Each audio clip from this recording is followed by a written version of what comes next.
এই ছবিগুলো মিথ্যে। ক্যামেরাম্যানকে ধোলাই করে প্রমাণ করল সুদীপা। অনুরাগের ধারাবাহিকে দেখা যায় সুদীপা এবং আদিত্যর মাঝে ভুল বোঝাবুঝি সৃষ্টি করার জন্য ওই রুডি নোংরা চক্রান্ত সাজিয়ে ফেলে। সংবর্ধনা অনুষ্ঠানেই রুডি সুদীপাকে গ্রিন রুমে ডেকে সুদীপার চোখে কিছু একটা পড়েছে এমনটা নাটক করে রিতম সেটা পরিষ্কার করে দিচ্ছে। এই ভান করায় রিতমকে দিয়ে। সুদীপা কিছু বুঝতে না পারলেও যখনই সুদীপার চোখের ময়লাটা রিতম পরিষ্কার করতে যায়, ঠিক তখনই ক্যামেরাম্যান ছবি তোলে এবং ছবিগুলো এমনভাবে তোলে যে দেখে মনে হয় তারা খুব ঘনিষ্ঠ। শুরু হয়ে যায় সুদীপার সংবর্ধনা অনুষ্ঠান।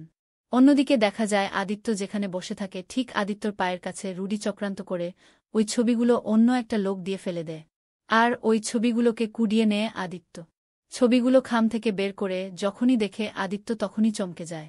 প্রচণ্ড ক্ষেপে যায় সুদীপার উপর। স্টেজ থেকে নেমে আসার পর আদিত্য সুদীপার কাছে প্রশ্ন করে, এই ছবিগুলোর মানে কি? বলুন সুদীপা, এই ছবিগুলোর মানে কি? এই বলেই সুদীপার হাত ধরে টানতে টানতে অন্যদিকে নিয়ে যায় আদিত্য। রুডি সেটা দেখে খুব খুশি হয়। ভাবতে থাকে লেগেছে, আগুন লেগেছে। এবার সুদীপা, এই আগুনে তুমি জলে পুড়ে একদম ছারখার হয়ে যাবে। আর সেটা আমি দেখব। ছবিগুলো দেখে সুদীপাও চমকে যায়। ভাবতে থাকে এই ছবিগুলো কি করে এলো? আর তাছাড়া কেই বা তুল? আর আমার চোখে তো কিছু একটা পড়েছিল। তার মানে এই সবটাই কি প্রাণ ছিল? রিতম স্যারকে আমাকে প্রশ্ন করতেই হবে। আদিত্যকে কোনো জবাব না দিয়ে রিতম স্যার যেখানে আছে সেখানে চলে যায় সুদীপা। তবে রিতম স্যারের কাছে যাওয়ার আগেই সুদীপা ওই ক্যামেরাম্যানকে দেখতে পায় এবং দেখতে পায় যে ওই ক্যামেরাম্যান সুদীপাকে দেখে তাড়াহুড়ো করে চলে যাচ্ছে। সুদীপা বুঝতে পারে এই তো ছবি তুলছে এখানে। তার মানে এসব কিছু করেছে। আমাকে ওকে ধরতেই হবে। পালিয়ে যাওয়ার আগেই ক্যামেরাম্যানকে ধরে ফেলে সুদীপা। আচ্ছা মতো ধোলাই করে এবং ধোলাই করে বলে, সত্যিটা বল। সত্যিটা বলছি, নয়তো তোকে এক্ষুনি আমি পুলিশে দেব। এই ছবিগুলো যে তুই তুলেছিস তা আমি খুব ভালো করে বুঝতে পেরেছি।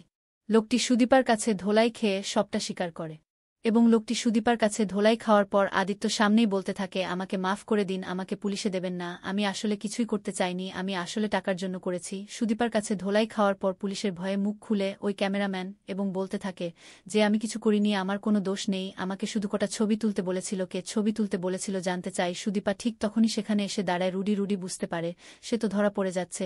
তবে রুডি কিছু করার আগেই রুডির নাম ফাঁস করে দেয় ওই ক্যামেরাম্যান। তো বন্ধুরা, তোমরাই এটা চাও তো এভাবেই যেন নিজেকে নির্দোষ প্রমাণ করতে ক্যামেরাম্যানকে ধোলাই করে সব চক্রান্ত সামনে আনে সুদীপা? কমেন্ট করে জানাতে ভুলো না।